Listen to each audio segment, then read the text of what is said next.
Changing the battle speed to 6, the message speed to 1, and the cursor to memory. Looks like revenantkioku did not start his timer, that's okay. And so in Final Fantasy VI, unlike Final Fantasy IV, changing the battle speed to 6 will only affect the enemies, so it's essentially basically a difficulty slider. The higher the battle speed, the slower the enemies go, so you put it on 6, it's the easiest it can be. And right out of the gate here, we want Terra to get as much experience as possible. So what you're going to see these runners do is do a Bio Blast, which is a very long animation, and then hope that Wedge and Vix run away after the animation is done. And you'll see fcoughlin was able to do that just fine. And the same goes for revenantkioku, a good start for both here. And so having them run away will allow Terra to get all the experience from these battles. And we want her to hit level 6 before she inevitably falls down in the cave. This pincer attack right here is a little bit more difficult to run away from. We've got to not only kill the guard on one side, but the Lobo himself has the can't run boss flag on him. So while the Lobo is in the battle, you cannot run away from the battle. So we have to use Vix and Wedge to fire beam the guard on one side as well as the Lobo, and then we need to kill, and then we need to run away just like that.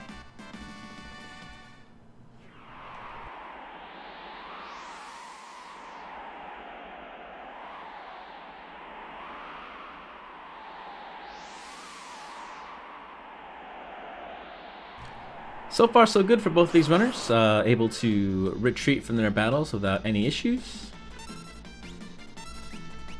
And once again we have a Vomammoth guard fight. Like the Lobos, the Vomammoths also have the can't run flag, so they need to die before we can actually have Vix and Wedge run away from this fight.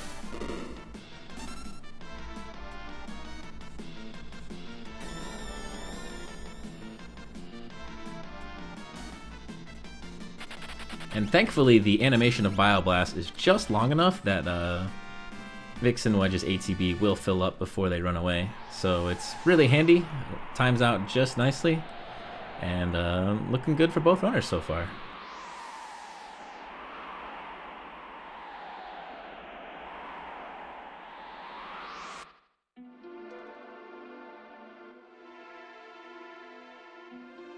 So we're coming up to the first boss of the game here. That is Welk. Welk is intended to be sort of a tutorial boss where after some time he will retreat to his shell, and if you attack the shell he counters with Megavolt, does a ton of damage.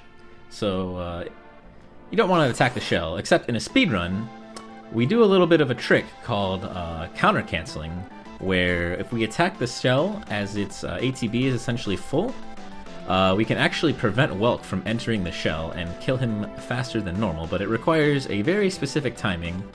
So let's see how these runners fare here.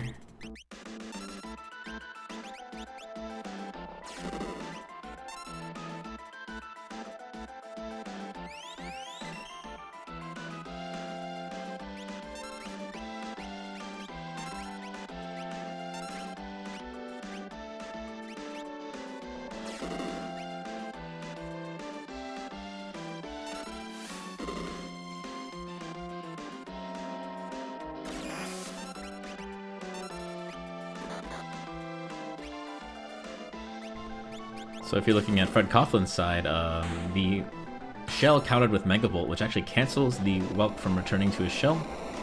So he was able to pull it off despite some menu flood, which is very nice. And looking like revenantkioku is having to do a little bit of extra work here because Terra got slowed. And when Terra gets slowed, this trick of preventing him from going into the shell gets infinitely more difficult. Not to mention takes more time in general, but he's able to pull it off. The backup strat's working out for him. Very impressive from revenantkioku there to prevent Welk from going into the shell, and he's going to be able to progress through this fight without too much trouble.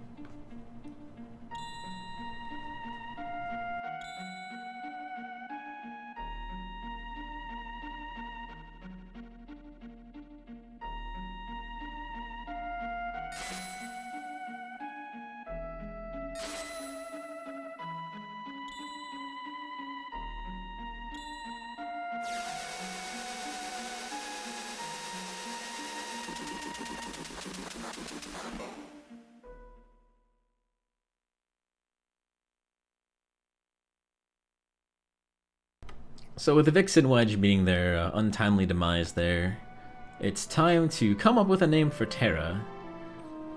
And while you think it would be quicker to just mash through and keep her name as Terra, because of the way this game draws text, if you pay attention to the way text is drawn on the screen, it's one letter per, essentially per drawing, one character. I don't think it's per frame, I think it's actually a couple frames.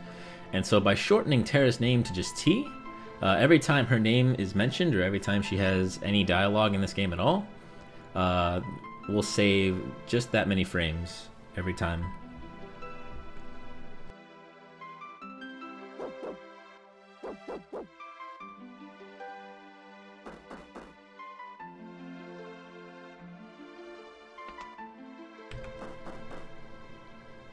So for those of you who are new and maybe haven't seen the last couple of races we've been doing here, this is the Final Fantasy VI Kefka at Narshe Tournament.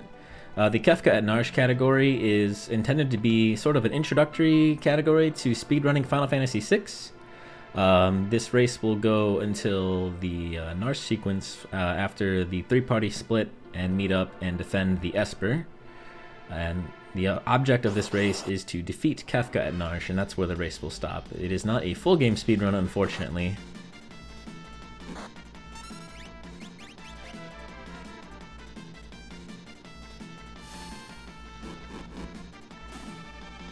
So we're going to walk Terra through these caves here, and we're going to see both of these runners take as many fights as they possibly can, because we want Terra to reach level 6. She is currently level 5. Thanks to all of the manipulation we did in the intro fights. But it's going to take about 3 or 4 fights, I think it's actually 4. 4 fights for her to get her level 6. And the reason we do this is because when she reaches level 6, this also affects the levels that Locke and Edgar both join at.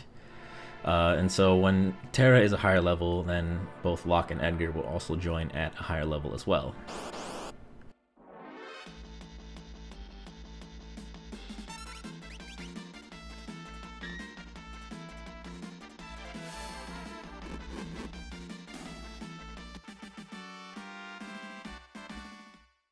So one point of randomness in this run, you may have noticed in fcoughlин's first fight on the left, he actually had a back attack. And what a back attack does in this game, essentially you start the fight with less ATB than you normally would, and your character's row is flipped. Not the end of the world, but the real kicker in this game is pincer attacks, where the enemies surround you on both sides, and you have to kill an enemy before you can run away. And it can be a source of much pain in this game. And you notice fcoughlin reaching level 6, and we'll progress with the cutscene here, and revenantkioku walking a couple extra steps to grind out that extra last fight he needs to reach level 6 as well.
So unfortunately, a lot of the intro of this game, including this section right here and the section in Figaro, do involve a lot of cutscenes, so there's a bit of downtime in this run.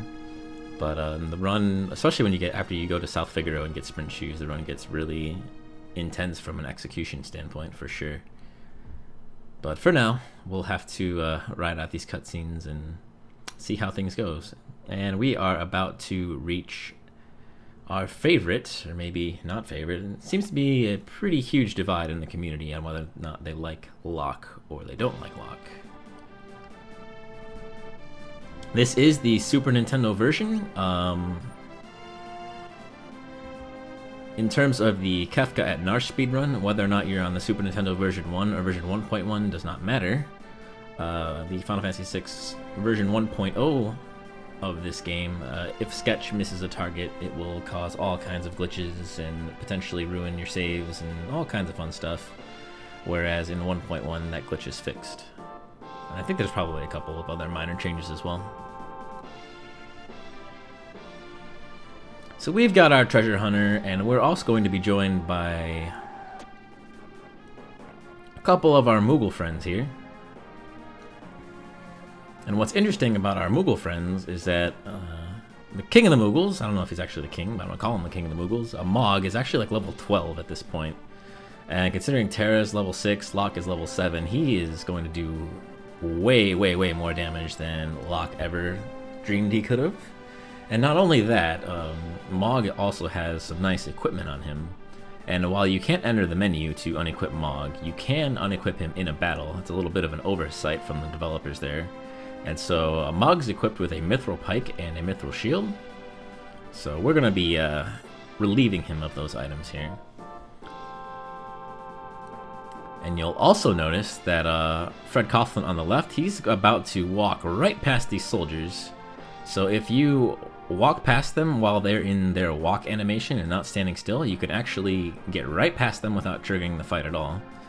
And because of this, we're able to walk past 2 separate guards and run straight to the Marshal. So the Marshal fight is pretty straightforward. We've got 4 Moogles, each of them with their own individual weapons. The weapon of note, Kupan, has a, I think they're like a boomerang. I forget what they're specifically called in this game. Moonring blade, that thing right there. And so he's actually got a ranged attack, so he will do more damage to the Marshal, whereas the other 2 have melee weapons and can take out the front wolves. And you'll see Fred Coughlin here specifically delaying so he can get the mithril pike off of Mog. And that's going to come in handy when we have Edgar later. Edgar's going to be the first character able to equip that mithril pike. And so Fred Coughlin able to get through the Marshal fight without any trouble whatsoever, as revenantkioku has entered the fight as well.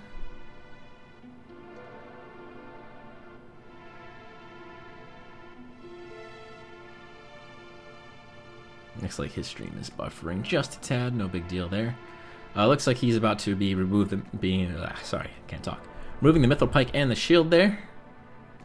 And he'll be punching out the Marshal. Looks like he might have got a little bit more unfortunate on damage rolls, but not the end of the world by any means. He's got the items. That's all he really needs from this fight.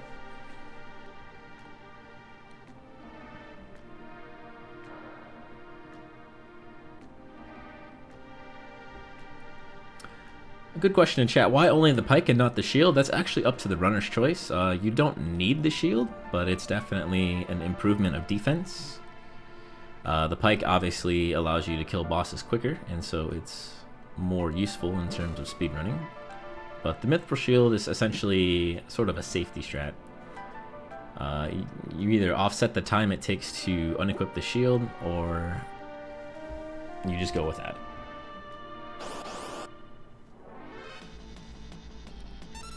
One other trick you might notice here is Fred Coughlin specifically walking around the forest tiles there. That's because he's using a specific step route. Prior to the race beginning, both of these runners did a bunch of resets and loads to figure out what their starting seed value was. And because they know their starting speed value, as long as they walk in the same direction every time, they will know exactly where they will get each individual encounter. And so by maneuvering around that forest, Fred's able to guarantee that he gets a single leafer as opposed to 2 leafers and a dark wind, which is easier to run from.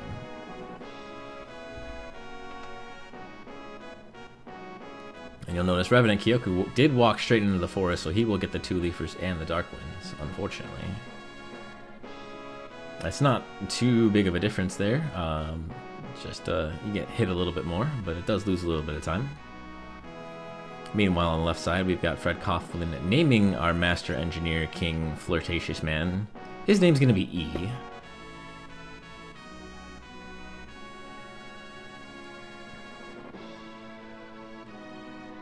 So the tournament format, I noticed the question in chat, we're doing 4 rounds of Swiss, and the top 16 throughout the 4 rounds will progress to a single elimination bracket.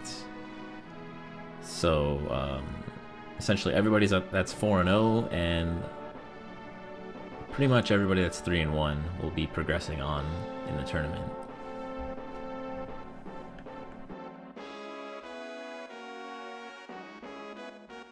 So now that we've named our king, we have to run around the Castle of Figaro to talk to the matron.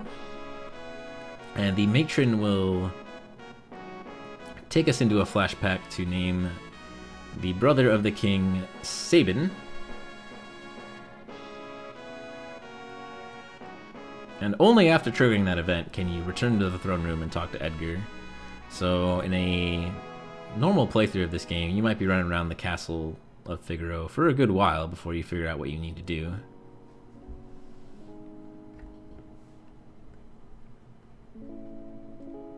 I'm gonna try and refresh revenantkioku's stream here. He's buffered a couple times, and so I think he might be a little bit behind in terms of where he actually is. So give me one moment here.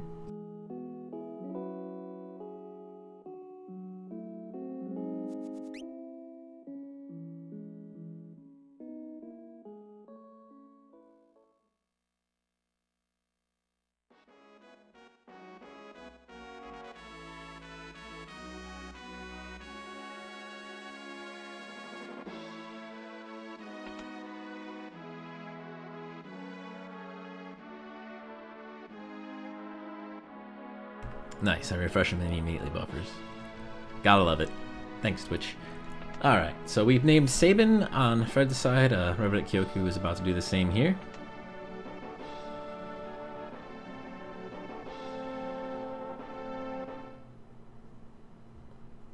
And wouldn't you know it, it's our primary antagonist. And he's got sand on his boots.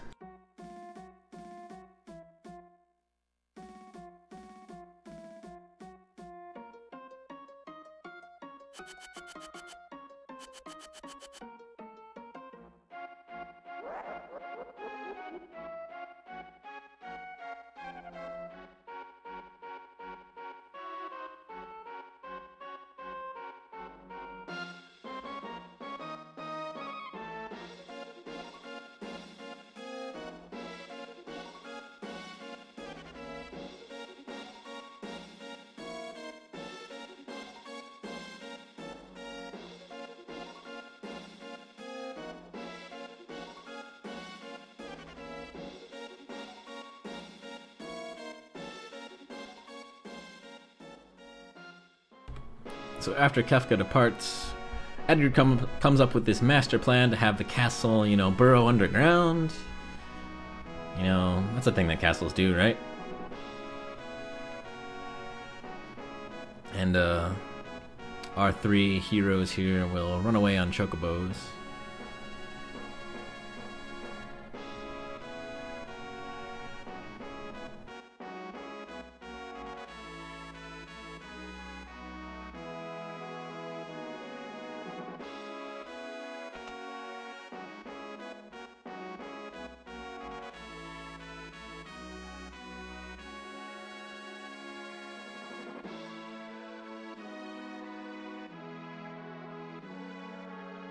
revenantkioku does not have a timer because he forgot to start it, and so unfortunately I have nothing to capture there, but rest assured he's in the race and doing just fine here.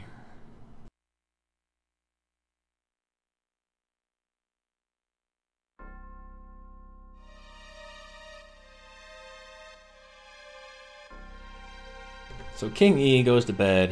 Nobody wakes him up while the castle's on fire, you know. Everything's burning. Let's leave the king in his room. It's fine.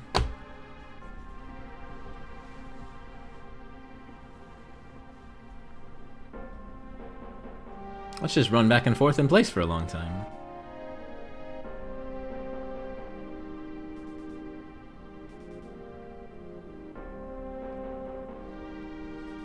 So this upcoming battle is pretty much super easy. It's against 2 Magitech armors, And thankfully, Edgar comes equipped with tools, and he has a number of tools that he can use, but the one we'll be using throughout the speedrun and against a lot of enemies is the auto crossbow, which does a very significant amount of damage to all enemies in a battle.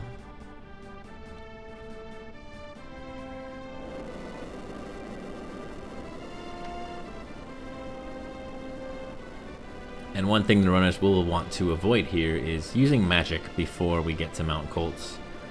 Any usage of magic, either fire or cure, actually I think Ant Dot will also trigger it, in a battle will trigger a very long cutscene where Edgar and Locke freak out about Terra's ability to use magic. But fortunately, there's no situation where we really need magic at all, thanks to Edgar's auto crossbow, so no harm, no foul there.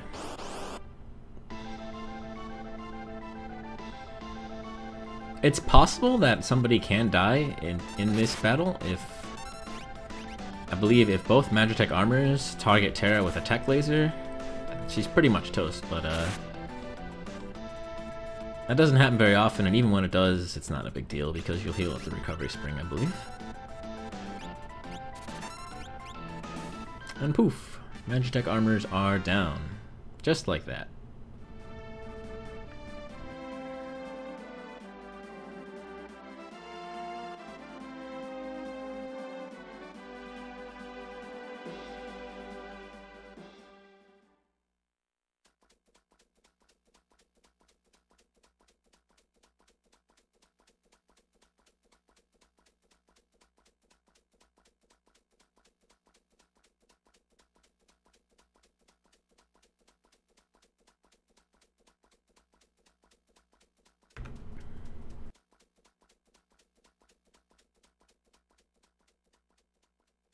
Here we have Revenantkioku up against the Magitech armors as well here. And he's actually going to elect to try and steal some potions from these guys. They do carry potions. Doesn't really lose you any time to at least attempt to do so, while Edgar's ATB is filling back up. Unfortunately, Locke not doing much for him here. Dang, 0 for 2. Thanks, Locke.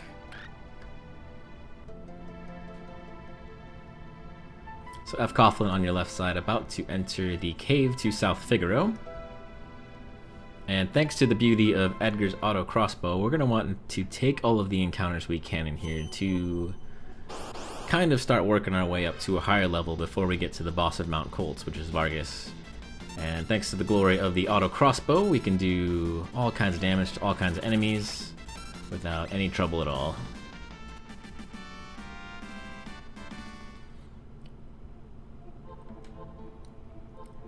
So fcoughlin will be moving through this cave.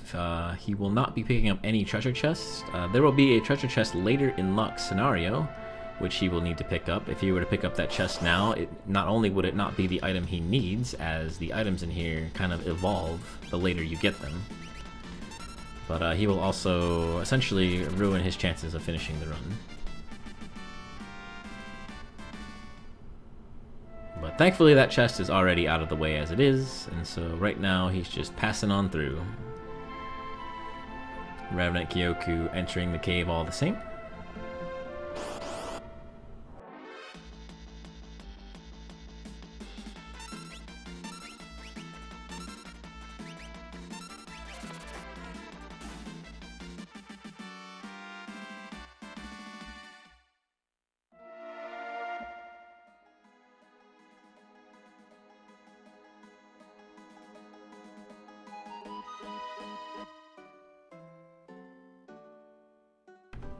And here we have the town of South Figaro.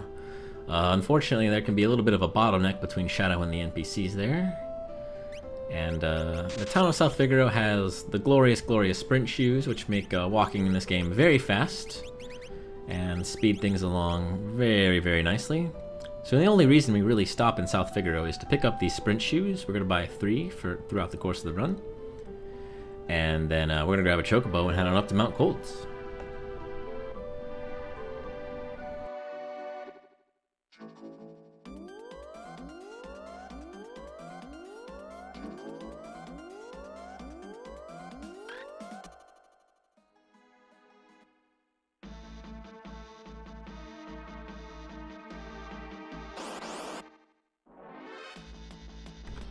Got revenantkioku taking more encounters here.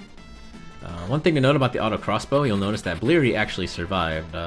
If you have a very unlucky auto crossbow roll, they might survive with 1 or 2 hit points, which is a little unfortunate. But as long as you're ready for it, ready to just to do a regular attack on them, it really doesn't waste too much time. You'll notice fcoughlin here is going to be running from these brawlers. That's because the auto crossbow cannot kill them in 1 round, and they don't really give a whole lot of experience, so it's not really worth to actually fight the brawlers here. But Fred will be picking up the Atlas armlet, and what this is going to do is boost the physical damage. And fortunately for us, boosting physical damage will also boost the damage output of the auto crossbow.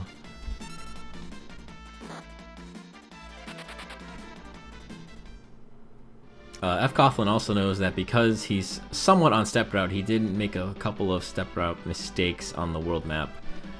He'll be able to get all the encounters he needs without, and all the experience he needs without fighting those brawlers there, so he'll elect to run away from them.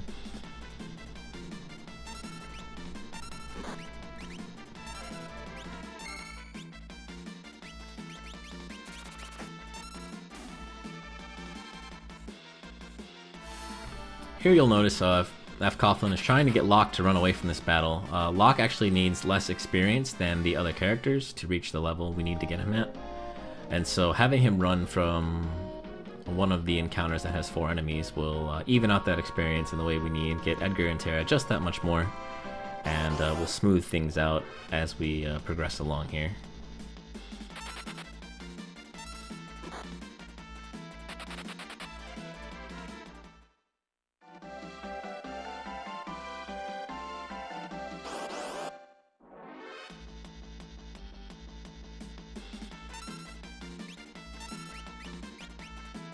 One enemy to watch out for on the mountain here are the Trilliums. The Trilliums have the capability of hitting you with Bane Touch, which does no damage, but it will poison you.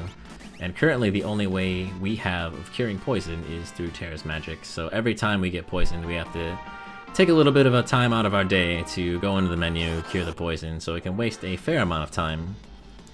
We've got revenantkioku picking up the Atlas armlet here, so his auto crossbow will be powered up as well, and he'll be able to chew through these enemies.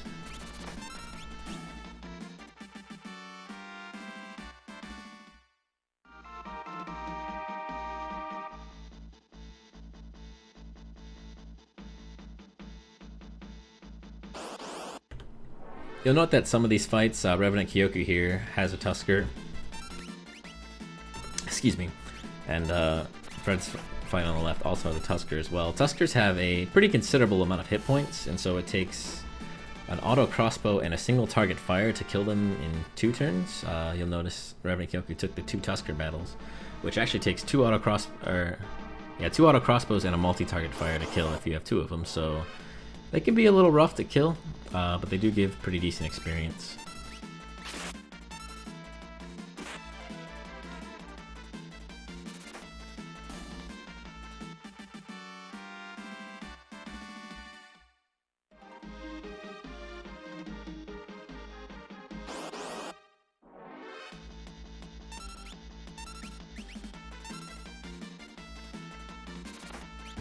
revenantkioku getting a lot of these Tusker fights in these caves, and while that's not necessarily a bad thing, these fights do take a little bit of extra time due to how tanky these guys are, so he's going to be losing just a smidge of time.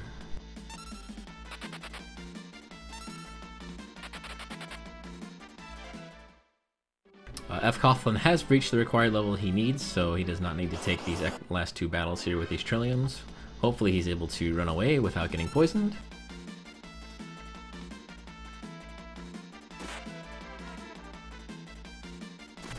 Cast a Curse.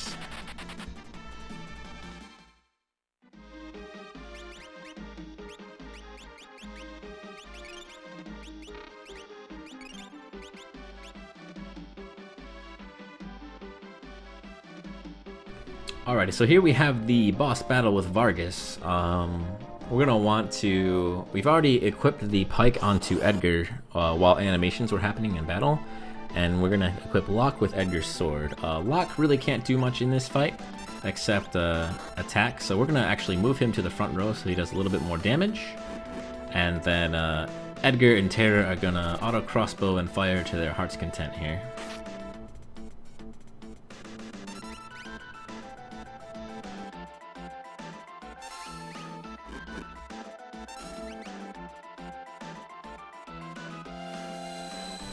This fight in and of itself isn't terribly difficult.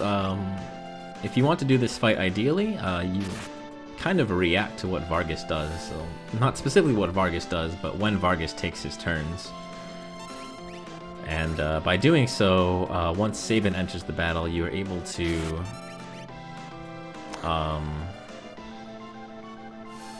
try and skip Vargas's attack after Sabin appears, Doomfist, where he'll have a bunch of extra dialogue and whatnot. And unfortunately for revenantkioku, Terra goes down and he does not have a way to revive her. Actually, I did see a tent in his inventory, but I'm not sure he knows that tents will actually revive a character. By the looks of it, he does not. So he's going to be continuing on here without the use of Terra. And that's a bit unfortunate. That's going to lose him a lot of time, and he's going to be down a couple levels. Which ultimately shouldn't hurt him too much. Though the Ultros battle will be a little bit more difficult. And you'll notice on fcoughlин's side, he's able to pummel Vargas, does not get Doomfisted, so he's able to skip that little dialogue exchange there, and he'll be clearing Vargas without too much trouble.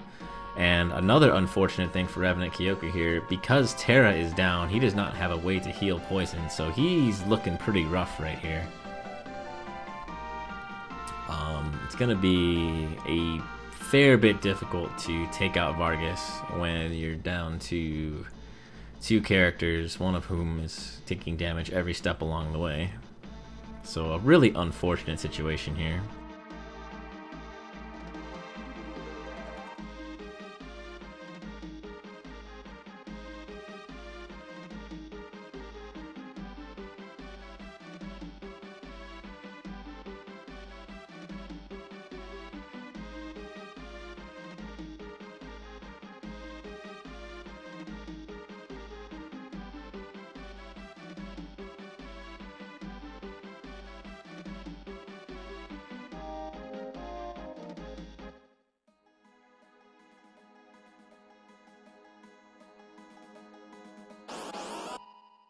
Oh no, both characters now poisoned for revenantkioku here. So his Vargas battle is going to be very interesting.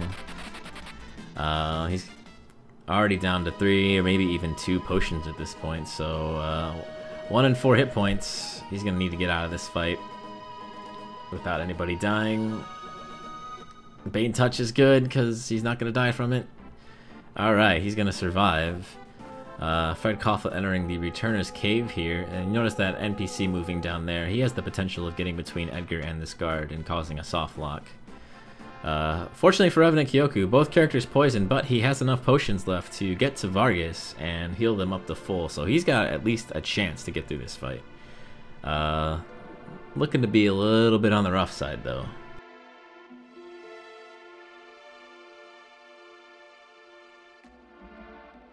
But he's gonna do his best for sure here.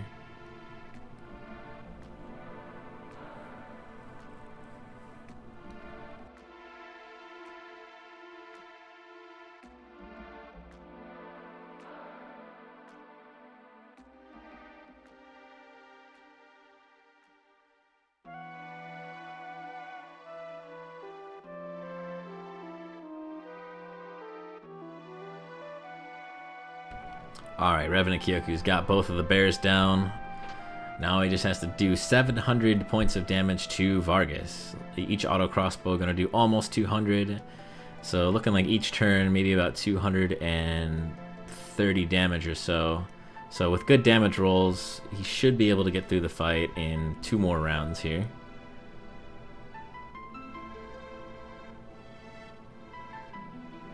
Meanwhile, fcoughlin is doing the Returner's Hideout cutscene. What you gotta do here is he'll be running up here to pick up some items that'll be very useful throughout the run, the Phoenix Down especially. Fred's gonna pick up a True Knight that's gonna be used in a glitch setup later, and the Air Lancet, which is going to be used to clear out some of the Imperial Guards a little bit faster. And it's looking like revenantkioku is able to get through the Vargas fight by the skin of his teeth, so definitely a clutch sequence of events from him there.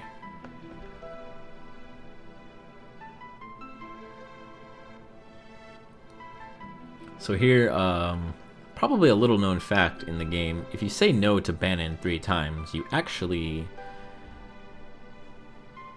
have this cutscene right here where Terra is all sad and doesn't think she can do it, and then the part where the guard comes into the hideout all wounded actually happens way faster than if you had said yes, and there's no roundtable discussion or anything. Everybody just kind of runs over here. So it ends up being faster in a speedrun sense to say no 3 times, not only because it saves time, but also at the end of this cutscene there is a guard who will give you a Genji glove instead of the gauntlet you would have had by saying yes. So not only is it faster, you get a better item. So it's a win-win. revenantkioku getting through that Vargas fight. Thankfully, Sabin will hopefully be able to carry the party to the Returner's hideout without too much trouble. I can't imagine Sabin will run into a scenario where he actually goes down. So he should be in the clear to at least reach the Returner's hideout. And then upon reaching the Returner's hideout, he'll be able to sleep at the inn without too much trouble. Here you're going to see fcoughlin on the left side do a bit of menuing. He's going to move Banon to the back row, equip some relics on both Sabin and Edgar here. Edgar's going to get that Genji glove, so he's got a pike and a blade now. And he's also going to save and reset. He's going to do that twice, and what that's going to do is in the river sequence coming up, there's a random number of battles you can get. But fortunately for speedrunners, that number is manipulatable based on a specific NPC movement value. So by resetting twice, he's setting a specific encounter seed, and then by... oh no, Fred departing here a little bit early, and he's not going to be able to get the manipulation because of it. A little bit unfortunate. He took one too many steps down, and so it'll be interesting to see how many encounters Fred gets on the river here. If you're not manipulating the river, I believe it's anywhere from 2 to 9 encounters. I might actually be 1 to 9. The manipulation guarantees that we'll only get 2. However, Fred did make a mistake, so will be interesting to see here as revenantkioku able to use a tent, make his way to the Returner's hideout, and it's no worse for the wear here. Maybe lost a little bit of time. Meanwhile, on fcoughlin side, we've got some swag sunglasses for our boy Banon down there. And one of the safety strategies you can do in this run is you can fight these 2 pterodons and have everybody but Edgar run away, and that will get Edgar an extra level and allow him to do a little bit of extra damage. It's looking like fcoughlin decides not to take that safety and will just trudge right along with Edgar at level 10 instead of level 11. And that's going to make the Ultros fight might take an extra turn, and that's going to make Kefka at Narshe a little bit more difficult as well. So it's a little risky of a strat, but if everything goes well, it does save time.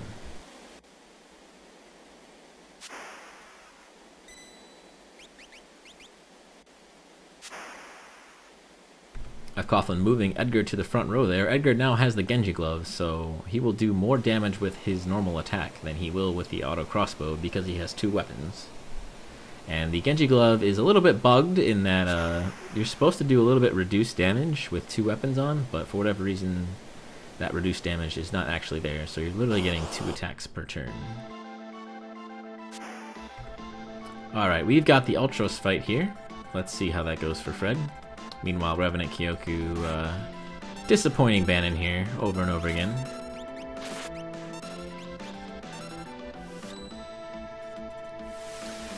If all goes well for fcoughlin here, he will only see the counterattack to fire and no other attacks from Ultros. Looking good so far.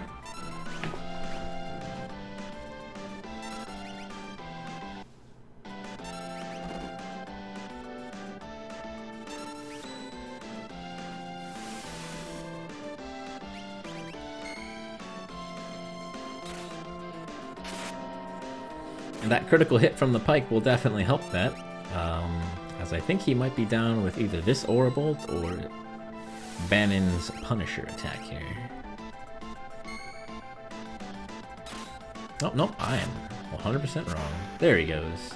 Ultros down from Fred, a very clean fight. Only got the first attack and the counter attack, so very well executed there. Meanwhile, revenantkioku about to pick up the Genji Glove and start his Elite River sequence as well. So we're about to reach the point in the game where the party splits off into 3 separate groups. Sabin jumps in the water after Ultros, and Ultros owns him and throws him halfway across the world. Locke departed before the river to stop the Empire's progression in South Figaro, and our raft party is just kind of rafting along. So we're going to go ahead and do Sabin's scenario first, mostly because at the end of this scenario you can pick up smoke bombs, and smoke bombs will allow us to easily run from any encounter without too much trouble. It's especially important for Bannon, who is super duper slow, and if Bannon gets hit and dies, then it's game over. Sabin also has the longest scenario, so I guess it doesn't really matter in terms of length, but not only is it the longest scenario, but the step route is routed out in such a way where it's anticipated that you take this scenario first.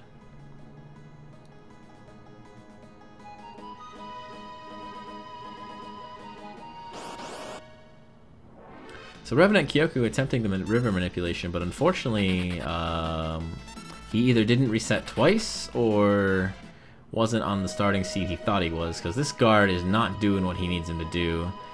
And unfortunately for revenantkioku, what this means is he's not going to get the river manipulation he hoped for. However, he is on the river, and who knows, it could end up working out for him.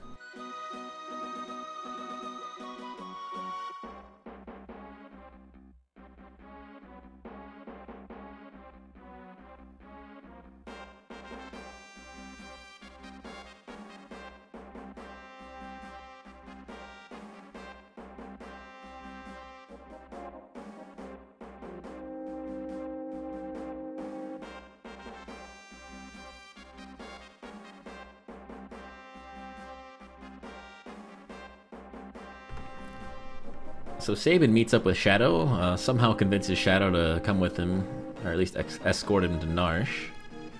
And they stumble upon an Imperial camp where these guys, the Empire, are attacking the castle of Doma. I guess they don't really say why they're attacking Doma, they're just kind of there. I think the leading theory is Doma gave rise, they're saying Doma gave rise to the returners, and so they're blaming Doma for the fact that the returners exist, and so they decide to murder everybody in the castle.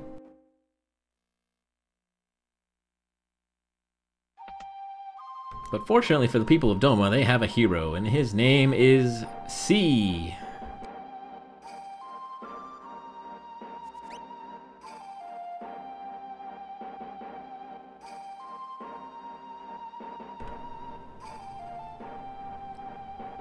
So for the upcoming battle here, it's a one-on-one between Cyan and this guard commander.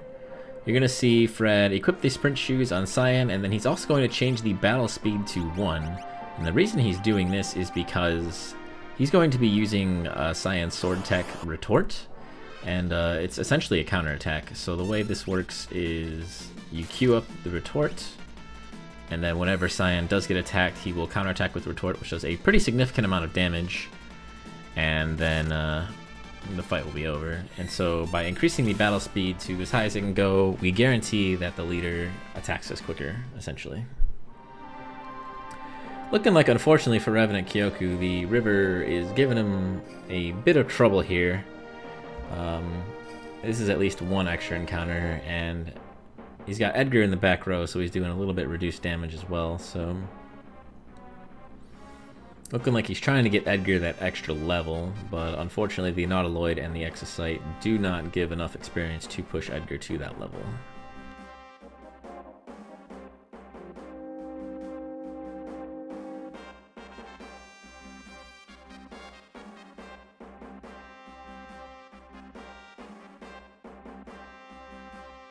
Revenant Kioku will take a save here as he's about to run into everybody's favorite purple octopus.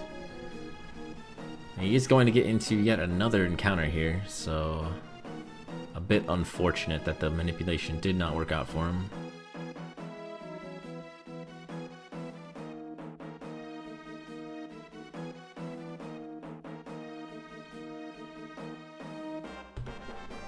When Kefka's in charge, and he's got poison at his disposal, you bet he's going to use it. So Leo gets called away and says, hey, put Kefka in charge. And then literally 5 seconds after Kefka's in charge, he's like, yeah, that poison we've been amassing, just pour it. I'm sick of this. I want to go home. I want to watch RPG Limit Break.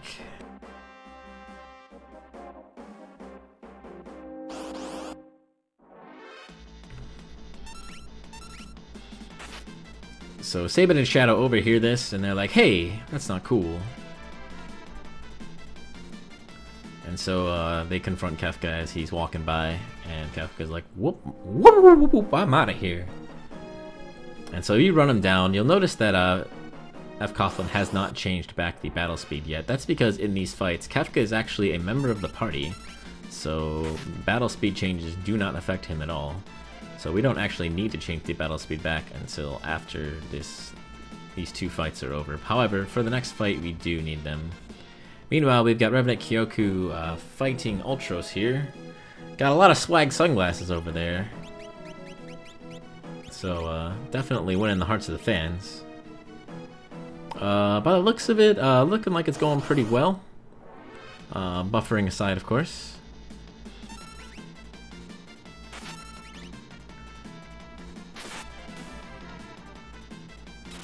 And yeah, down goes Ultros, no problem.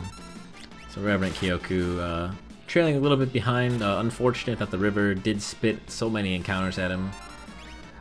But he'll be able to reach Sabin's scenario without too much trouble here.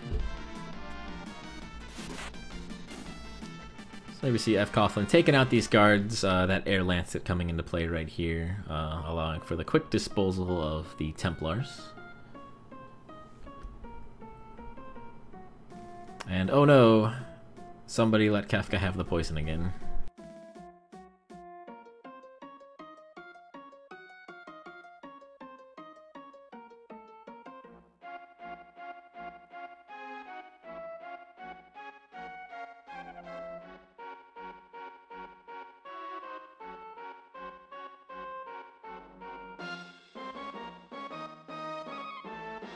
Kefka just adding vitamins and minerals to the water. What a guy. What a friend.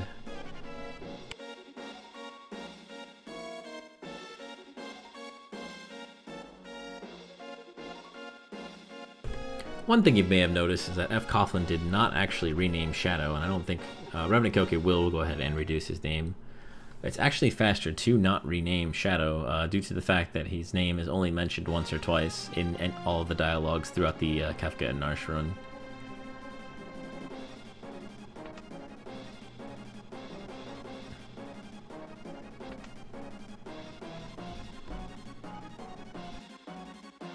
And oh no, the water was too clean, too many vitamins and minerals, too healthy. Can't take it. No. Bleh.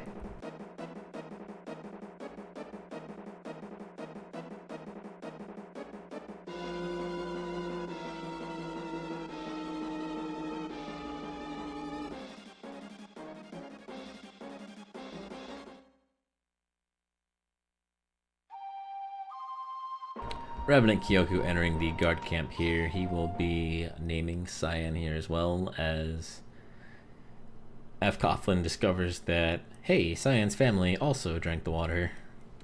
Uh-oh.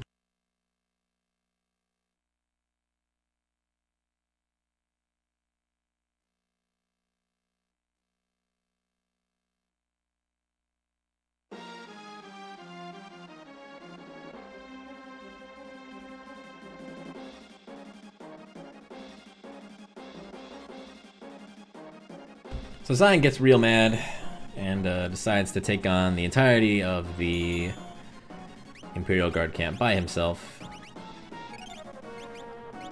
And Fred actually electing to heal Sabin before going into these fights. Sabin was pretty low, so Definitely not a bad choice. And interestingly enough, in these fights, you do not have control over Cyan. He kind of does what he wants. In all of the grunt fights, you want Cyan to just do a normal attack because it's a faster animation than Dispatch. And we'll just ultimately save time. And there we have Interceptor saving the day there.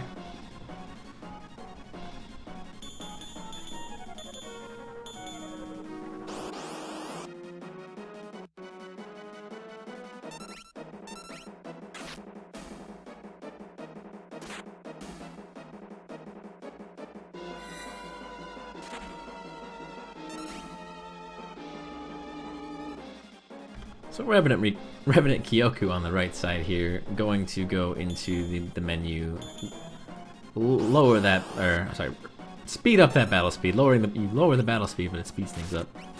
And so he actually gets a preemptive here, but no matter what happens, the guard will always get one turn before. No, that's actually apparently not true. I thought that was guaranteed. Lo and behold.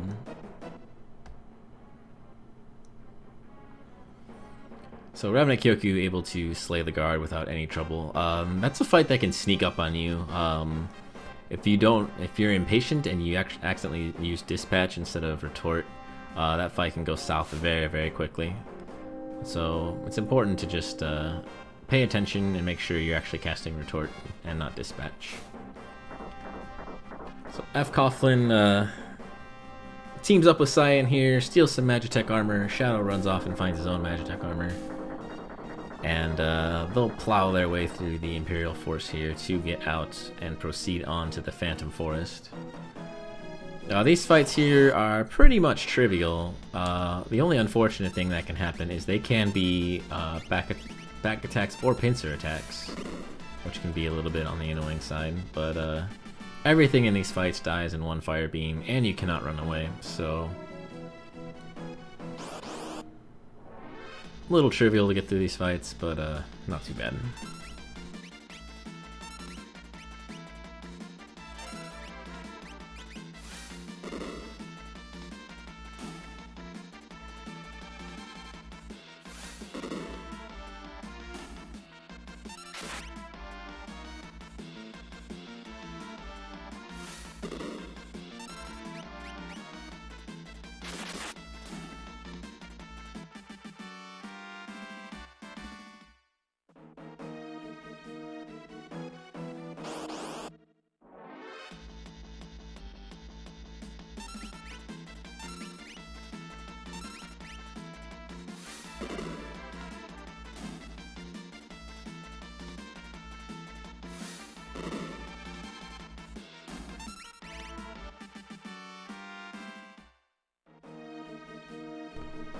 Alright, so fcoughlin done with the Magitech sequence and the Imperial Guard camp. He's going to be making his way to the Phantom Forest. Meanwhile, revenantkioku giving Kefka the what for.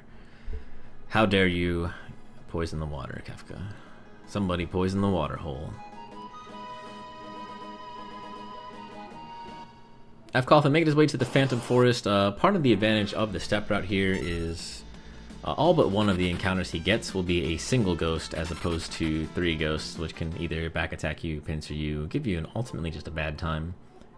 And that comes in handy. If you're not on step route and you run into a bunch of trouble in the Phantom Forest, it can really lose you a lot of time.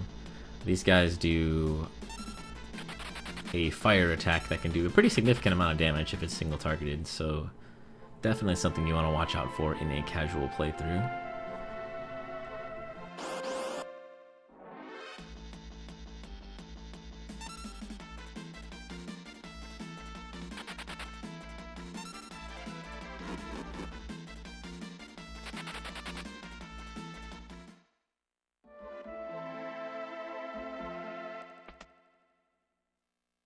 revenantkioku electing to attack the Templar, and that's gonna actually cause him a little bit of grief as the Templar does not die even though he got a critical.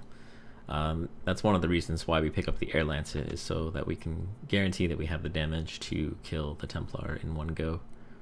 But he's through without too much trouble, and once again, we saw it happen on one screen, but we were too slow to warn the other screen, so Kefka's gonna poison the water again.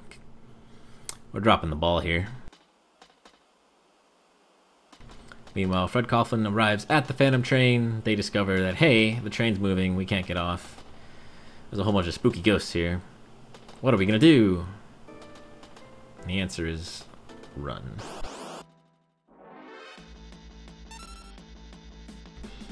The Phantom Train is another sequence where the step route really comes into play. You'll get a single whisper there.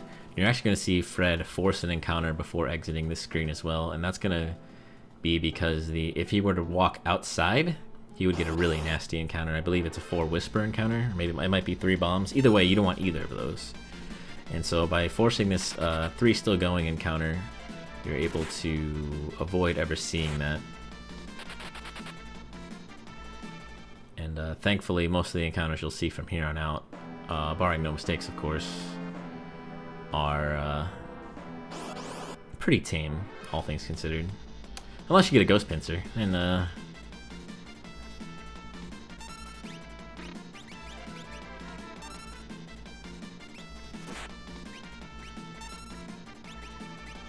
it's actually looking like, so if you ever do get a ghost pincer here, you can use a potion to kill one of the ghosts, but it's looking like Fred might not be aware of that. And so he's actually going to take the time to clear this encounter out.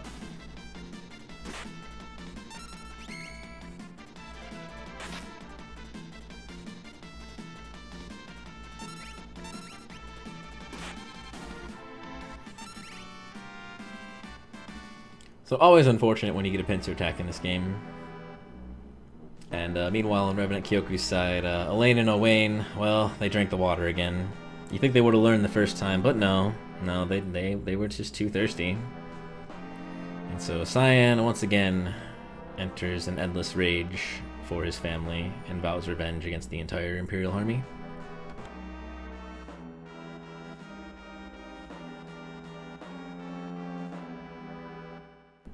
Meanwhile, Saban's just going to casually carry Cyan and Shadow and jump across 2 entire train cars. Never mind the fact that he jumps in the direction the train is going, so no like wind resistance or anything like that. The leg strength you would have to even do that. I can't even imagine.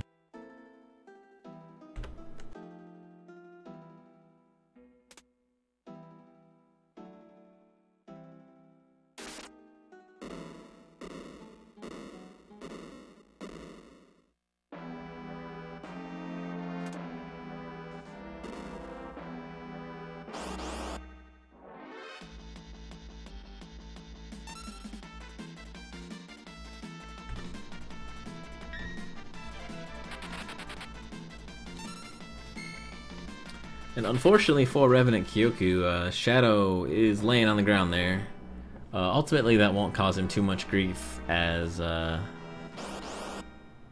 have maybe a little bit of a harder time in this battle right here, but through the Magitek battles, it won't be so bad. And getting a preemptive is definitely beneficial for him, so he'll be just fine. It's actually, if all things going perfectly well, it's actually faster to not grab Shadow and come through the camp with Saban and Cyan only, so he is by no means in trouble. Just a little unfortunate that Shadow is down.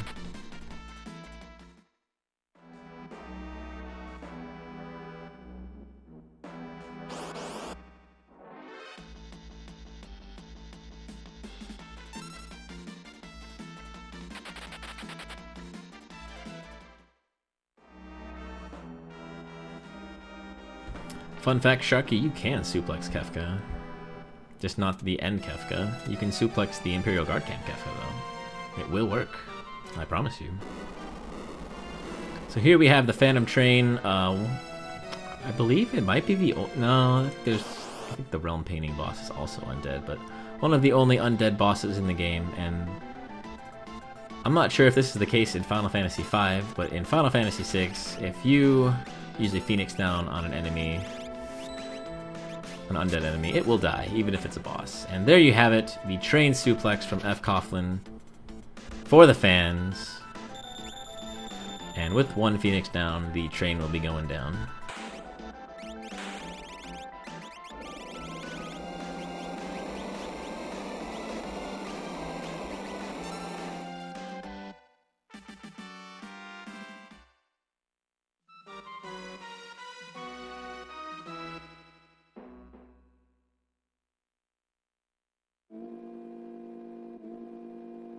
And now for one of the most tragic cutscenes you may ever see in a video game.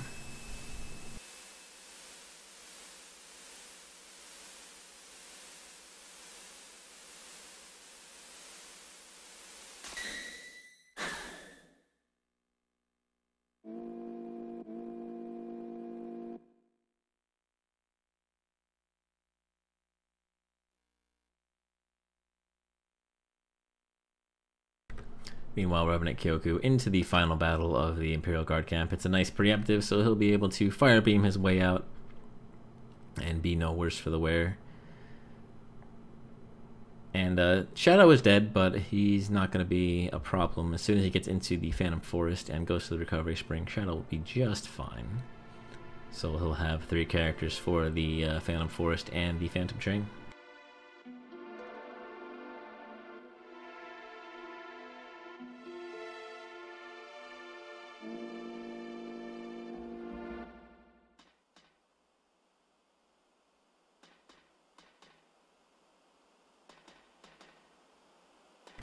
revenantkioku electing to safety save before entering the forest. I could see that. If one of these encounters turns out to be a nasty ghost pincer, with Sabin at such low hit points and Cyan's inability to run from anything, definitely a little bit of a sticky situation.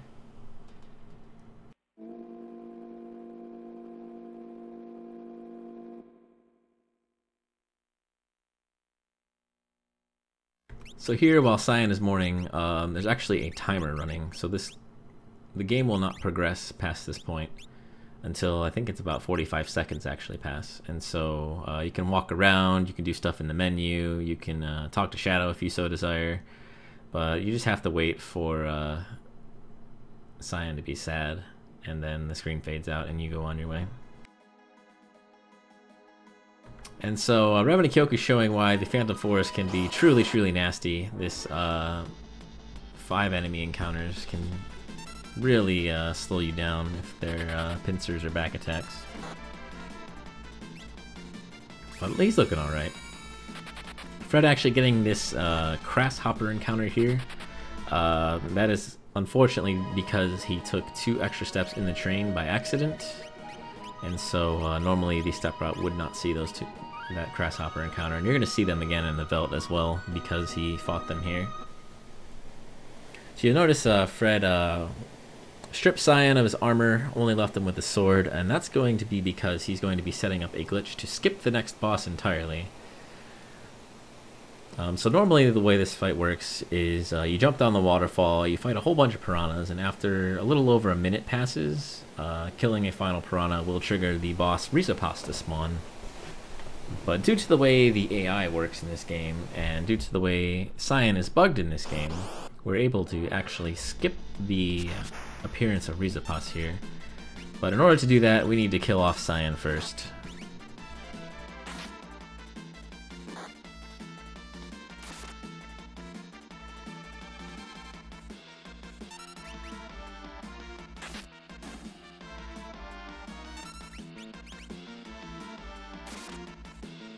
Exact damage. Kind of lucked out there a little bit. And so Cyan is dead. Oh no, what are we going to do? Well, we're going to revive him.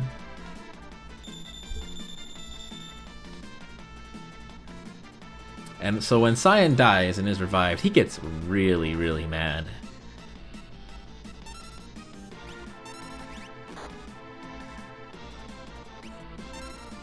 So fcoughlin going to cast Retort. Sabin's going to attempt to suplex this piranha, but oh no, he missed. And Cyan's like, suplex missed? I'ma stab you. And then the piranha dies and the fight just ends. And this is because the suplex is a physical attack and the retort is a magical attack. And for whatever reason, the combination of a physical and magical attack defeating an enemy causes the AI to not properly call the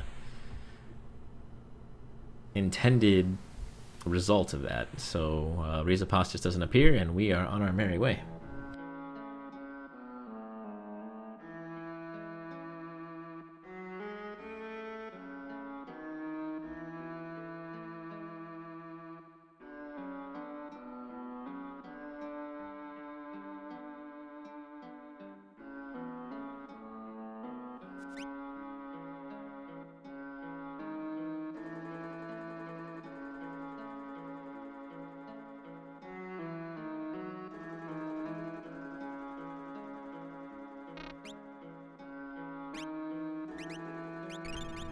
fcoughlin will use a potion on Cyan here, as he was hurting pretty badly.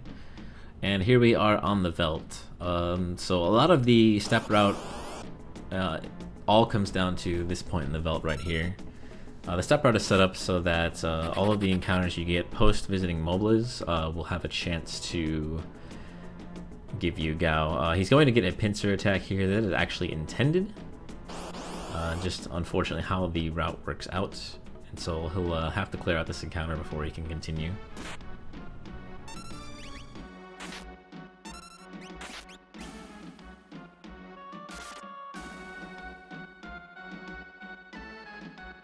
Meanwhile, revenantkioku making his way through the train. You're seeing a lot of the nasty encounters the train can give you. 4 enemies, 4 whispers outside, and ultimately, the train is not a fun place.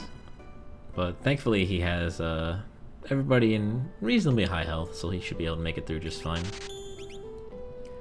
fcoughlin on the left gonna buy 1 dried meat, and that's all he'll need from the town of Mobliz. And unfortunately, no way to skip the cutscene or skip getting Gao. In order to progress, you need to recruit Gao into your party. So here you're going to see the 3 Grasshopper encounter he got right before the Baron Falls. Had he not had this encounter, this would have been a single ghost. So unfortunately, he'll have to kill 2 extra enemies. That's going to lose him a little bit of time over what it would have been, but ultimately not going to be the end of the world.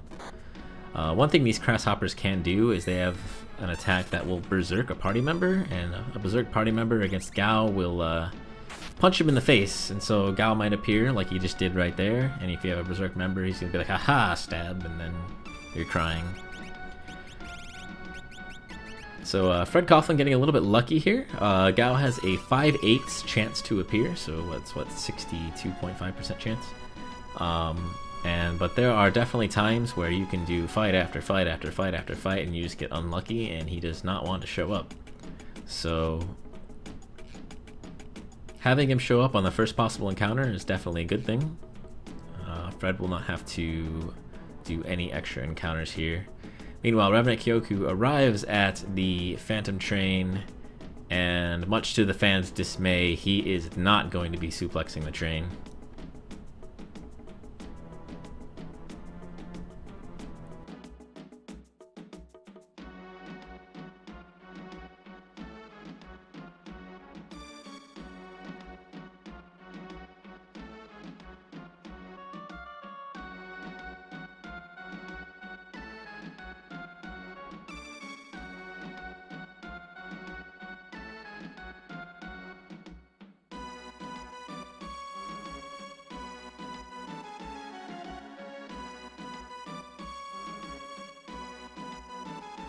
So revenantkioku getting through the Phantom Train, looks like Shadow taking another nap for him, so it seems to be the theme of the revenantkioku run, Shadow taking naps. revenantkioku ran into a lot of trouble on Mount Colts. Terra was killed in a normal encounter, and because of that, immediately following that, Edgar and Locke were both poisoned, so he had to do a very, very difficult tightrope walk to not only get to the fight with Vargas with 2 people poisoned, but actually get through that fight. And so he ended up losing a lot of time to healing and just trying to get through that alive. But he did make it through alive, so many, many kudos to him there. I think if that had happened, I would have reset to a safety save myself or rage quit. I don't know if I would have rage quit a tournament race, but definitely not the run you want to have happen in a race. But he's trucking along, so more power to him for sure.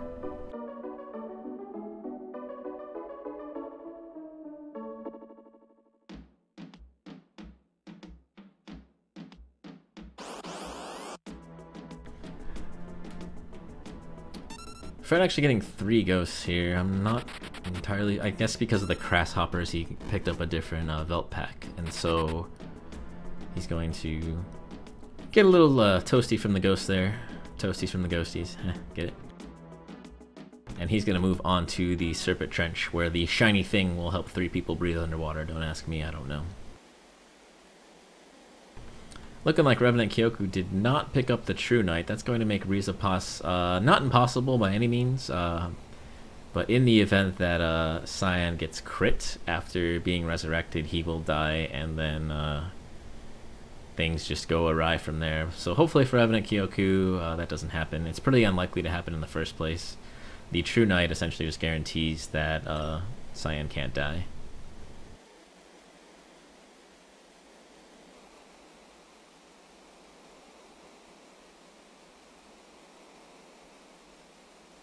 So it's looking like we're going to have one runner jumping down a waterfall here, and the other runner is going to be jumping in a river.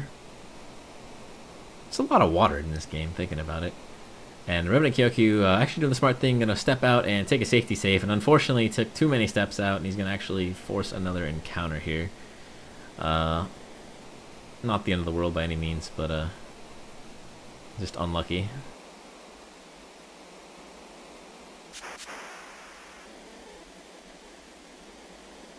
There's no time on the right because he had a little bit of a timer mishap, so it's no big deal. Just look at Fred's timer for both of them. Easy peasy. So here we have the Serpent Trench. We've got a number of forced encounters. If the first one is a single Angoform, you're going to want to kill it as fast as possible because the AI for a single Angoform is to Aqua Rake you on its turn, or has a potential to at least. And so, definitely don't want them doing that. If an Angoform is with any other enemies, it will not do the Aqua Rake, as far as I know. But Acteon's for Fred here, so he's not going to have to worry about it at all. And it's looking like revenantkioku is going to fight Rizapos straight up here.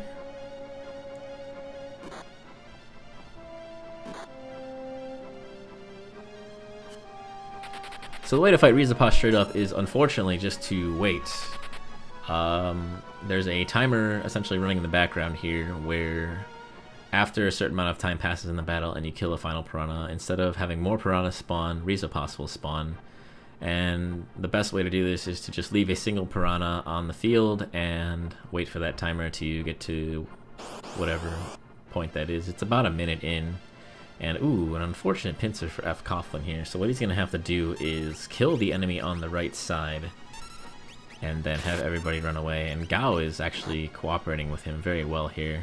You have no control over really all of your hard-hitting moves. Aura Bolt, Dispatch, anything that Gao does. You don't have any control over that. And Fred's actually going to get Gigavolted for Aura Bolting the Aspic, and Sabin's going to go down. Cyan already looking pretty low on hit points himself. And things looking a little dicey for Fred over there. He's down to one person.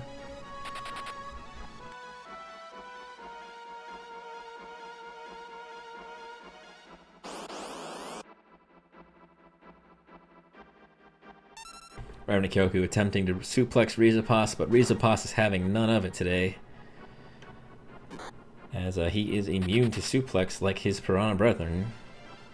And Gao down to 96 hit points, but Fred is going to get through just fine.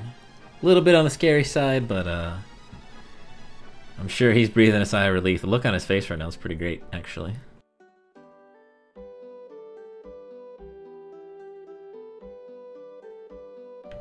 So here we have the town of Nakia. Nakia sells a couple of items that we need, one of which will be the Mithril Pike. You'll see some runners pick up the Rune Edge in the Moogle Cave instead of Mithril Pike. But the most important thing that Nakia sells is the Smoke Bombs here. And Smoke Bombs, when used, allow you to run away from any fight, including pincers, without having to clear out enemies or anything like that. So Fred's going to get through Sabin's scenario just fine here, as revenantkioku is naming our friendly Gao.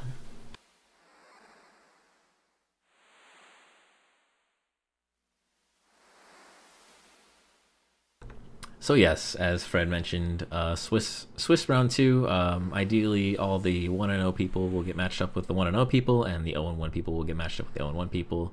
And outside of that, it's random as to which opponent you will get. Depending on the number of people, I think 35, there's going to be one matchup that's going to be a 1-0 versus an 0-1, but other than that, everybody's going to be matched up with all 1-0s and all 0-1s will be matched up with each other.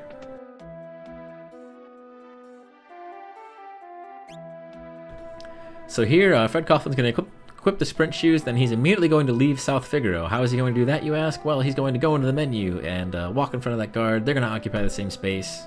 2 ships passing in the night, and Locke just leaves South Figaro. Don't need no stinking generals. Don't need no stinking Celis.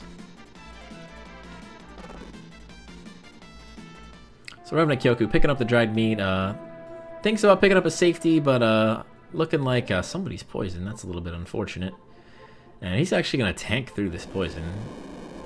Sabin already down to 1 hit point. He's going to go ahead and tent to get both Cyan and Sabin back up to max hit points.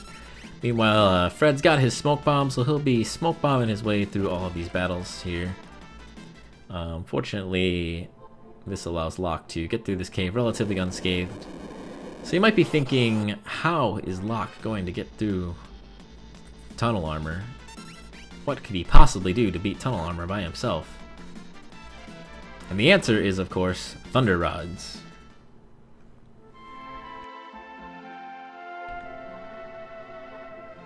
Unfortunately for revenantkioku, in his first battle, he does not find Gao, and then he's going to get this Lobo Guard pincer attack here, so he's going to have to clear this out, and unfortunately, you cannot see Gao in a pincer attack, or if a character has a status ailment, so it's very good that... Oh no. fcoughlin going down. And his last save is at Barren Falls.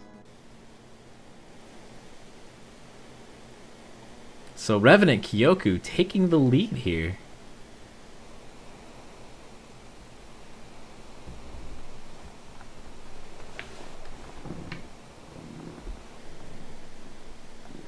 One of the threats of Locke's scenario is Locke is by himself, so if you do get a nasty pincer like that gold bear, he does have the potential to one-shot Locke, and fortunately, or unfortunately, Fred did not move Locke down a slot, so Locke was facing the wrong direction, so add back attack damage to the gouge, and bad things happen.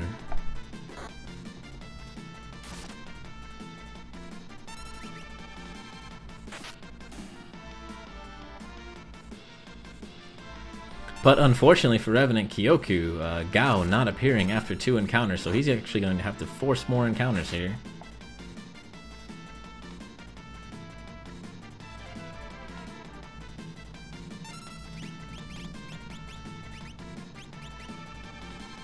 Meanwhile, Fred will be re-executing the Rizapa skip here. And Gao appearing for revenantkioku now.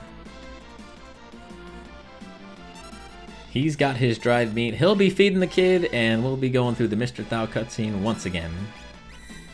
Meanwhile, Fred casting retorts. Suplex is going to miss this piranha. Cyan's going to get mad that Sabin sucks. Retort goes through, and the fight is over.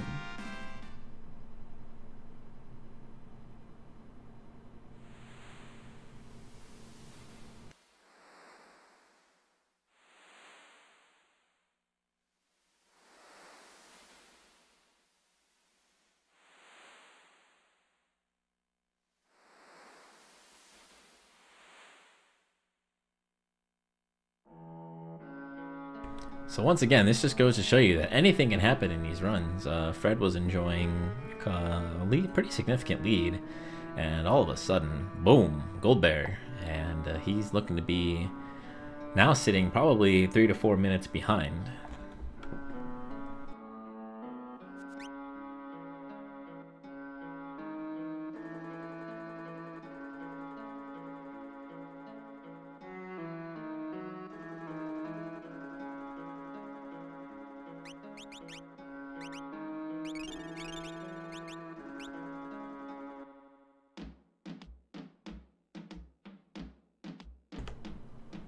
So once again, Fred will be navigating the Veldt. He'll be running until he gets the dried meat again.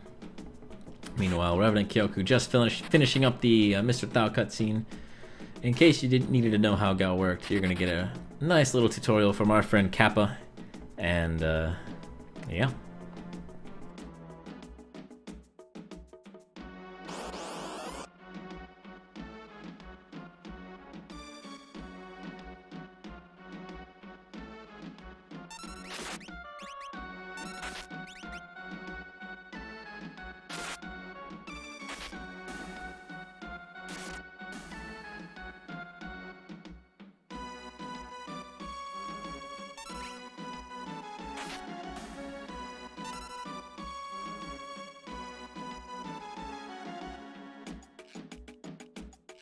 So fcoughlin moving to Mobilist to once again buy the dried meat. Meanwhile, revenantkioku picking up Gao. He's going to be entering the Serpent Trench here. He's going to be doing a safety save.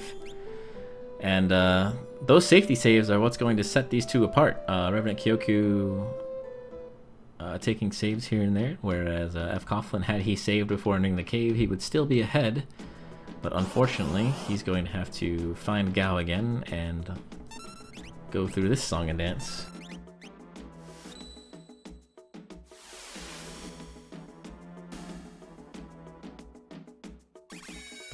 And there's the problem we have with Grasshoppers. You'll notice Cyan is now berserked.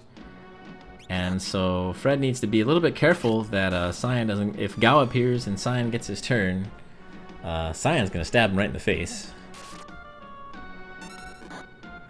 And fortunately, Fred is being cognizant of that. Meanwhile, revenantkioku in the lead now, entering the Serpent Trench. And once again for Fred, Gao appearing on the first possible encounter, so he did not have to do the extra grinding that revenantkioku did. And so Fred looking to be just a couple minutes behind revenantkioku here. It's going to be shaping up to be kind of a close race. But we shall see. I know Fred did mention that he does have to take care of some real life things here pretty soon, so I'm not sure he's actually going to be able to finish this race, but we will see.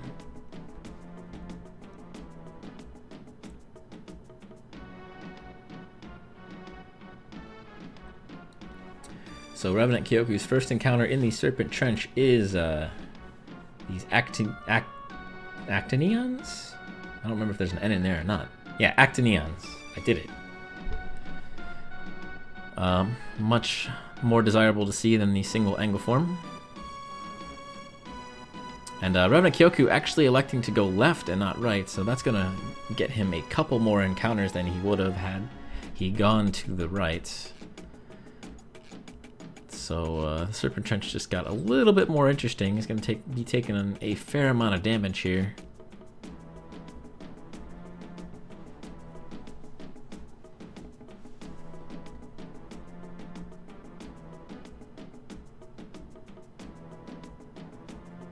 revenantkioku running into two Anguiforms, and for whatever reason, running away from Anguiforms is more difficult than other enemies. They have every enemy in this game has a flag that says, how difficult am I to run from, and for whatever reason, Anguiforms are one of the most difficult ones. Meanwhile, we've got Kappa on the left side, once again. Third time's the charm.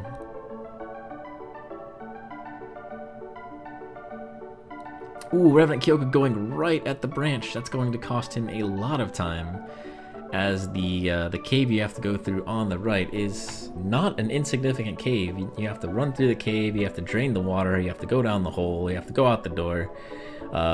Pretty significant time loss to not go left at the second branch.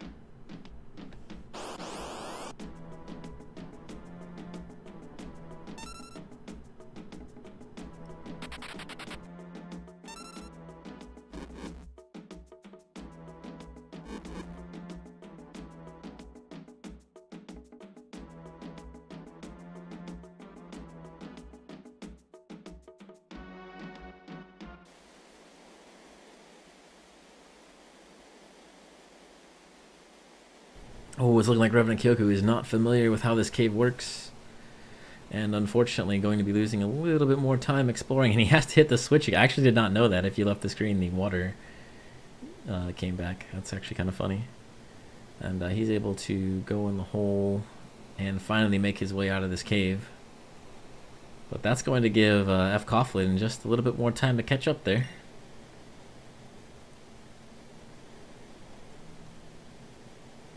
revenantkioku through the Serpent Trench. He was looking a little low on hit points, but able to get through just fine. He'll be picking up his smoke bombs and making it through the end of Sabin's scenario here.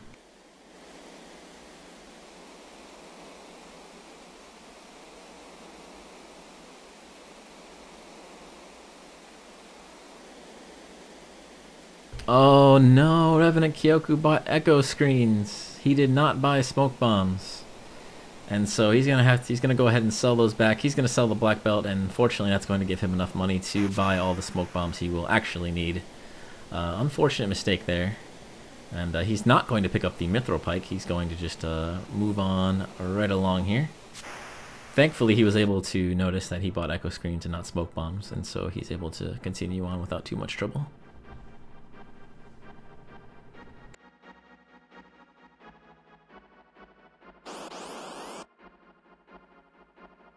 And right away, Cyan dead, fcoughlin getting a pincer attack here. The game is out to get him.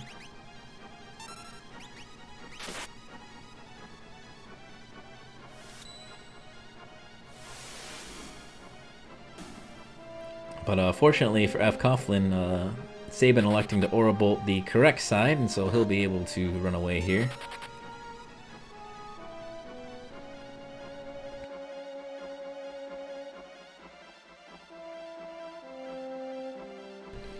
Alright, so Revenantkioku here going to move lock down a slot. So what that does is the back attack you saw, sorry, the pincer attack you saw Fred get, Lock's actually going to face the direction of the gold bear, and so the gold bear will not get that extra damage from attacking from behind. So Revenantkioku is going to try and clip his way through the guard here. Looks like this one's going to be good, and he's going to... Oh, no. Wow. I'm actually really surprised that one didn't work.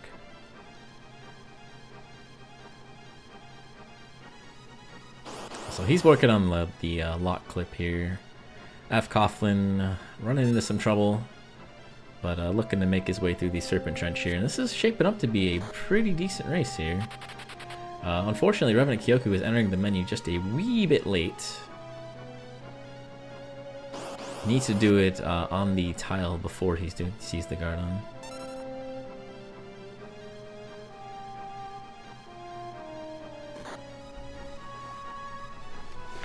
There he goes. No, wow. Guard is being a jerk. fcoughlin making it through the Serpent Trench after that initial pincer. Looking like he's going to be okay. And man, Revenantkioku having some trouble here.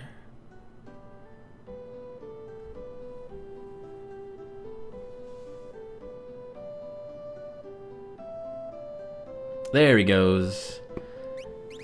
Revenantkioku through South Figaro, through the guard. Fred's picking up his mithril pike and his smoke bombs. He's going to go ahead and sell that black belt. Don't need that. And Revenantkioku taking that safety save before the cave. I'm sure Fred's wishing he did that right about now.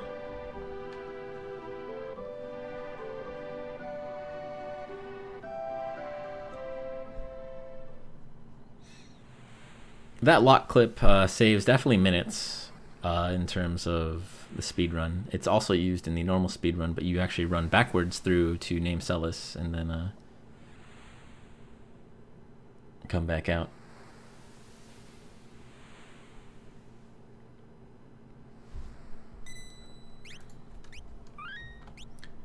So Revenantkioku will be picking up the Thunder Rod here. And that'll help him get through tunnel armor. Meanwhile, fcoughlin just now entering lock scenario.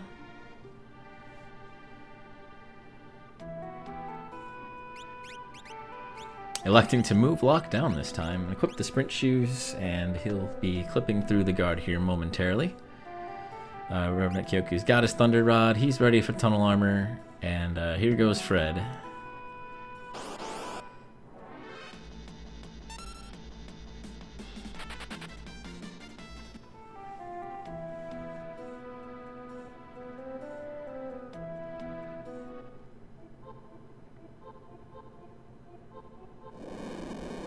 So Locke's talking to the voices in his head. He's going to use this Thunder Rod, and for whatever reason in this game, Thunder Rods, when used as items, are completely and totally busted. They do a 2 version of their attack, Fire 2, Ice 2, Lit 2. Is it Bolt 2 in this game? It might be Bolt 2. Regardless, and they do max damage every time, and they ignore magic defense. So whenever you break a rod in this game, it's absolutely crazy. So Revenant Kyoku getting through lock scenario without any trouble, and so he's going to be enjoying a little bit of a lead here with Fred hot on his heels.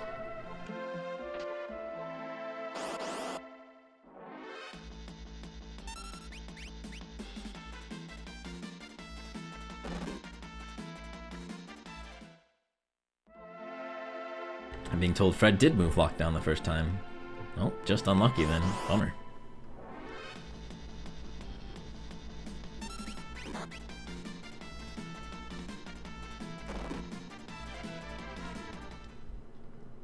So Terra scenario, really not anything to note. You essentially smoke bomb from every encounter you get to. You eventually run into a security checkpoint that you can just hold A to get through, and then you're in Narshe, and you're at the final battle.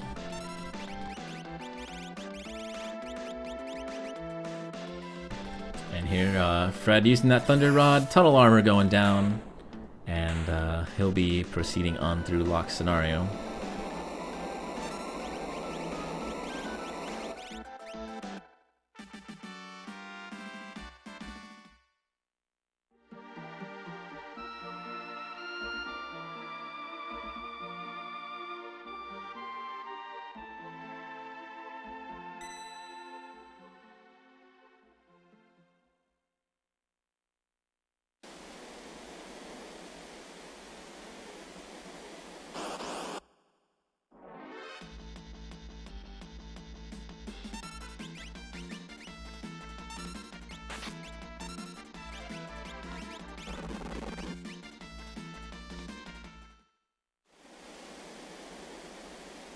So you notice Fred tried to equip his Mithril Pike in battle, but he actually did it backwards. He actually took the Mithril Pike off. That's a little bit of an oopsie. So now he's got 2 Mithril Pikes that he needs to equip here.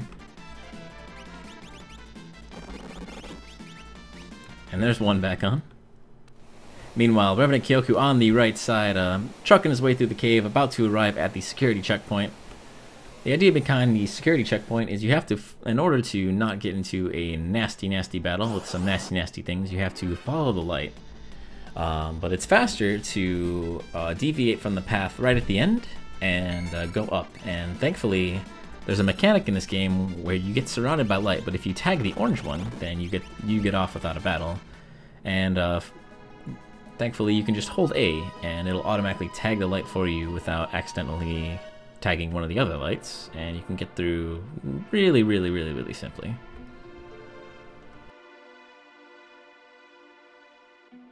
Ta-da! Revenant Kyoku through the checkpoint. And he's got only a couple more screens to go here before he's out of the cave. He's actually going to be dipping into the Moogle cave here. He's going to be picking up the rune edge in a treasure chest over here to the west. And it also saves a couple of steps where there are encounters as well. It's a little bit of a further trek, but you get a weapon and less steps where you can get battles for your trouble. So, oh, he's actually walking back out. Oh no. Maybe he doesn't know about the other exit. Unfortunate. So he's going to lose a fairly significant amount of time walking all the way back out.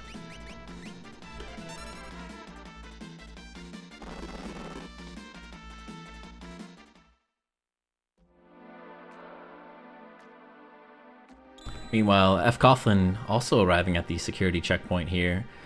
Due to the strats that fcoughlin used, he is not going to dip into the Moogle room. He's actually going to be just running right around it. He does not need the rune edge because he bought an extra Mithril Pike, and so that means he is literally about 1 or 2 screens behind at this point.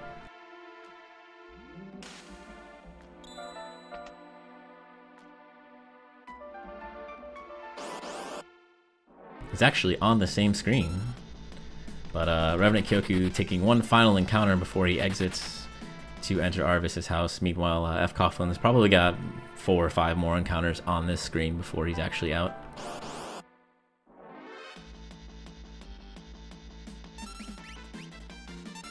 So Revenant Kyoku ending the Terra scenario at about 135.25. Let's see what fcoghlin's time is as he gets out of this scenario.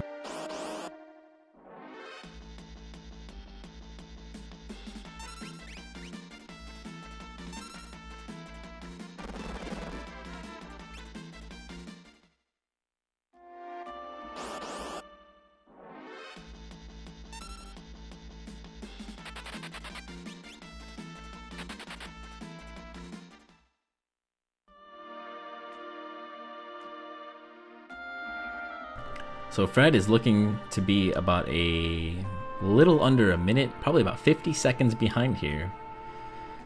So any amount of mistakes in the Kefka at Narshe battle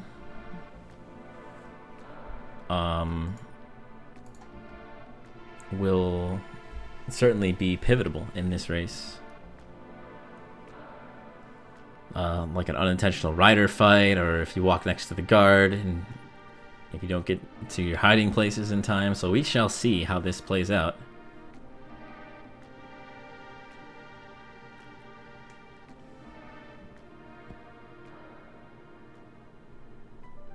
Certainly going to be a very, very close race.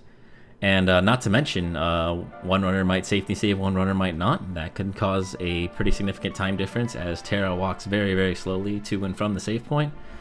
Also, Kefka could decide to ice to either one of these runners and cause a bad day.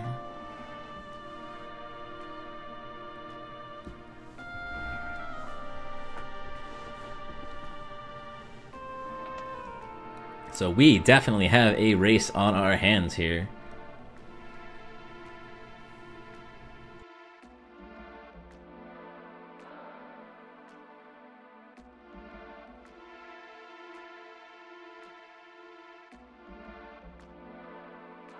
So Locke does arrive with a specific general. The general of the Mughals, General Kutan. Known for torching Miranda, all that jazz. That's what happens when you skip Celis. The information for Celis is actually not loaded, and so the character currently in that slot was Kutan from the Mughal battles, so it's using her data, and then it isn't until the opera sequence when you actually get the Celis sprite back, but her stats don't actually get loaded, so you actually get Kutan's Mughal stats throughout the rest of the run, and Kutan's quite honestly pretty terrible.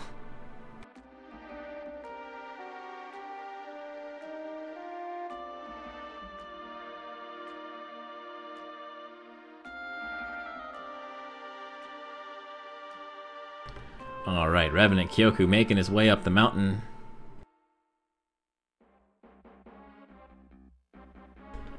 fcoughlin not far behind.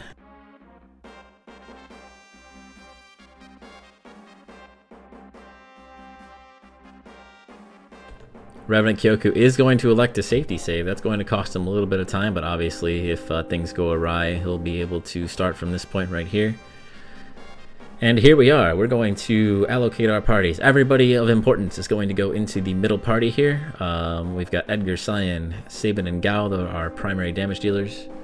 And then the other two parties are just going to stand there and look pretty. Meanwhile, fcoughlin on the left side also ascending the mountain here. So, if everything goes ideal, there are two separate spots you can hide in while the green guards pass you by.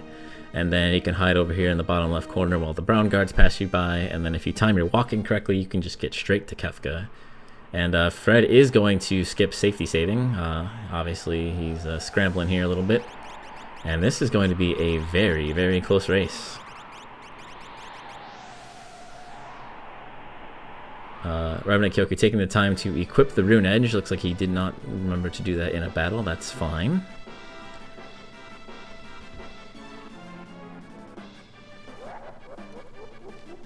Alright, green guards are down. revenantkioku gonna chill out in this corner over here.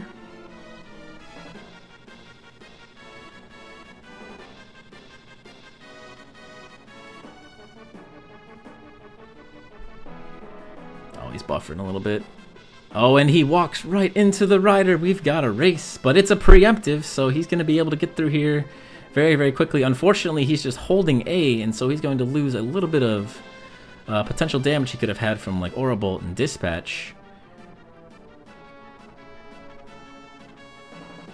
Oh man, this is going to be a really close race.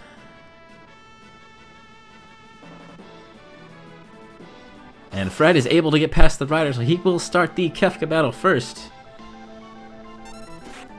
Let's see how it goes for him.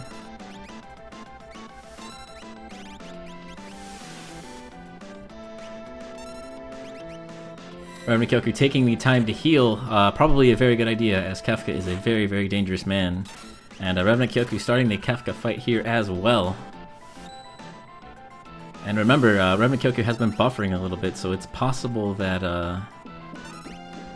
he's actually further ahead than he is on stream. We shall see. SRL will be the official determining factor of this. Edgar taking that poison for fcoughlin. He's tanking like a champ with 5 hit points.